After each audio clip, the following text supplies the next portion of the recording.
جلسة موفقة على الجميع إن شاء الله. وبعتذر أولا عن الفترة اللي فاتت. الحقيقة ما كنتش كانت شوية طوارئ كده فما كنتش لا بنزل فيديو، وتوقفت حتى عن الفويس يومين بعد الحادثة اللي حصلت لزميلنا رحمة الله عليه، فالحمد لله رب العالمين. يعني النهاردة جلسة يوم الأربعاء 20/11/2024. أنا هنتكلم لايف زي ما احنا متعودين، ده الشكل الكلاسيك أو التحليل الكلاسيك. هو السوق واقف بالظبط عند دعم اللي هو ال 30,696 أو 30,700. للأسف احنا دخلنا دي منطقة الأوشيموكو اللي احنا بنتكلم عليها، دخلنا مرة تانية جواها.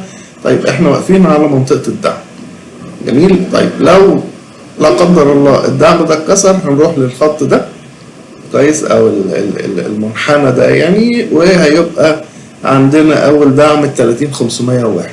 انا اللي يهمني في ده كله، يعني انا ليه فاتح الكلاسيك مش فاتح الطبيعي اللي احنا بنتكلم بيها، وفاتح التحليل الزمني عشان نشوف المنطقة دي احنا نقدر نسميها ان دي قاع مؤقت. فالمفروض ان انا الاقي، وهي زي ما احنا شايفين ان الثلاث شمعات بتوع القاع تقريبا كانوا متساويين عند مستويات ال 30,650 كويس. يعني دي 30,658، دي 650، دي 650، وابتدينا من عندها الموف اللي احنا فيها ونطلع اللي فوق مرة تانية كويس. طيب احنا كده ان احنا عندنا دعم يعتبر الى حد ما قوي عند مستويات ال 30,650، والدعم اللي بعديه اللي هو الدعم المؤقت اللي عند ال 30,550 زي ما احنا شفناها بالظبط.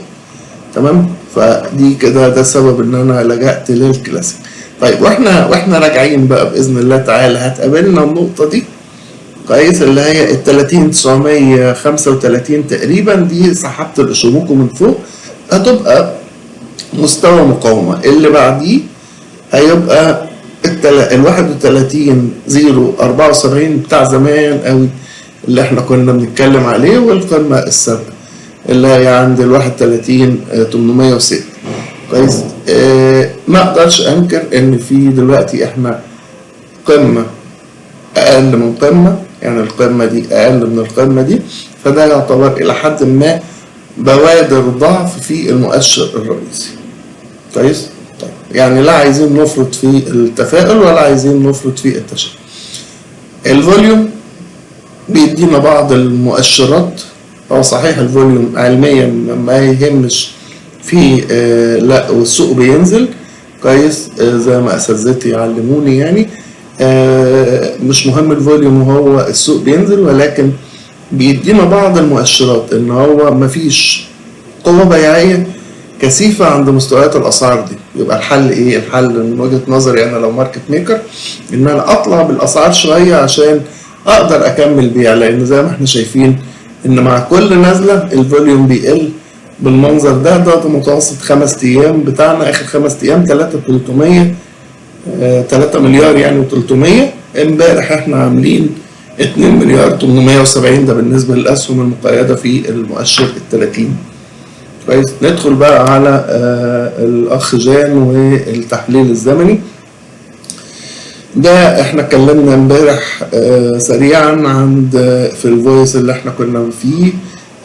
قلنا ان احنا عندنا انعكاس ان شاء الله هيبقى يوم الخميس، هو ده خط الانعكاس الزمني اللي موجود كويس. عندنا دعوم متتالية. هو دلوقتي النهاردة دعم الجلسة النهاردة على حسب الخط الميل اللي نازل هيبقى عند ال 30,629، برضو بيرجعنا لمستويات اللي احنا اتكلمنا عليها في الكلاسيك كويس. عندنا يلي ال 30,594 ثم ال 30,536 ثم ال 30,442 كويس. طول ما انا فوق الخط ده، وانا ليه انا نزلت لغايه هنا ما وقفتش لهنا ليه؟ انا عشان ده هيقابل الخط الصاعد بتاع اللي انا ماشي عليه ده بالظبط كويس. فلغايه المستوى ده زمنيا اللي هو ال 30,431 او يعني في الزون يعني ما بين ال 30,400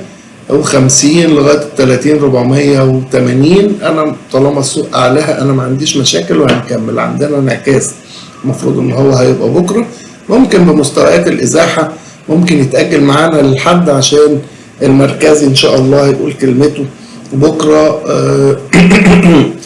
المؤشرات كلها بتقول تثبيت الحقيقه، وانا لازم امشي مع المؤشرات ان هي هتبقى تثبيت، ولكن خلونا نأمل الخير ان هي ممكن يبتدي رحلة التخفيض ممكن من جلسة بكرة، وان كانت احتمالات ضعيفة.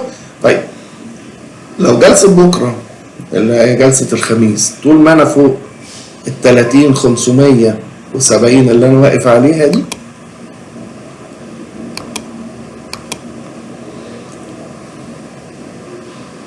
كويس، اعلاها بالظبط 30 594 يعني هنقول 30 600. طول ما انا واقف اعلاها انا ما عنديش مشاكل، عندي خط صاعد اهو وعندي خط الصاعد التاني، فالدنيا من بعديها طول ما انا فوق الرقم ده. يعني النهارده مسموح له ان هو ينزل، بكره مش مسموح له ان هو ينزل عن الرقم ده، حتى وان نزل بس يقفل الجلسه فوقيها ان شاء الله عشان يركب اما الخط اللي انا ماشي عليه ده او يركب الخط التاني، يا اما يركب ده يا اما يركب ده. كويس، فعشان كده بكره جلسه، يعني جلسه بكره وجلسه يوم الاحد جلسه يعني زمنيا مهمه جدا. كويس، لان هو لو كسر الخط ده هيضطر ان هو دي كده الخطوط الميل الهابطه، فبالتالي ان هو هيبقى يعني هيعاني من شويه معوقات ربما لغايه مستويات او لغايه يوم 3 ديسمبر اللي هو هيبقى اول انعكاس زمني جديد ليه. تمام، فاحنا عندنا هنا انعكاس اللي هو ده اللي هو بتاريخ 21، ثم اقرب انعكاس تاني هيكون بتاريخ 3 ديسمبر. انا حاسس ان انا مطول على حضراتكم، ولكن احنا ممكن نبص على سهم واحد مثلا، وليكن سهم عتاقة. امبارح احنا شفنا هو وصل لمستويات الدعم بتاعته عند مستويات ال5.4، ده مستوى الدعم بتاعه هو، يعني اللي هي القاع السابق زي ما انا كنت بشاور على المؤشر في القاع السابق عند مستويات 30,600. فبالتالي ده سهم عتاقة هو وصل لغاية مستوى الدعم بتاعه عند 5.5، وصل ل5.4 وابتدى يرتد. الشمعة بتاعته شكلها ظريف، مؤشرات ولسه ما ابتدتش تظهر يعني تظهر قوة نسبية، ولكن مبدئيا احنا هتظهر اول قوة لما يعدي من الموفينج افريج ده او الخط البنفسجي اللي هو بتاع الاتنين تقريبا عند بعض، اللي هو بتاع سحابة الاشوموك والتنكن سن عند مستويات ال5.19. عدى من 5.19 يبقى ما قداموش غير المقاومة دي اللي هي ال5.31. عشان كده انا في الفويس قلت لو استقر عند ال5.5 فمبدئيا هنبص عند ال5.19، عدينا منها هيبقى أول مقاومة عند ال5.35 5.36، ومنها ل5.45 ثم ال5.61 الهيستوريكال هاي بتاعه. ويعني نشوف الدنيا بقى السماوات المفتوحة دي السهم اللي انا حابب اتكلم عليه. طبعا في نص الجلسه ان شاء الله هبلغ حضراتكم لو في اسهم اخرى كويس نتكلم عليها، وفي طبعا مجموعه كبيره من الاسهم، يعني سواء الوقت اللي مش هيسعفني ان انا اتكلم على كل الاسهم اللي احنا حابب ان انا اتكلم عليها، فهبعتها لحضراتكم في مسج ان شاء الله. دي سريعا كده وجهة نظري في السوق المصرية مبنية على أسس التحليل المتعارف عليها على سبيل الاسترشاد وليس على سبيل التوجيه ودون أدنى مسؤولية. تحياتي ودمتم سالمين. محمد جبل.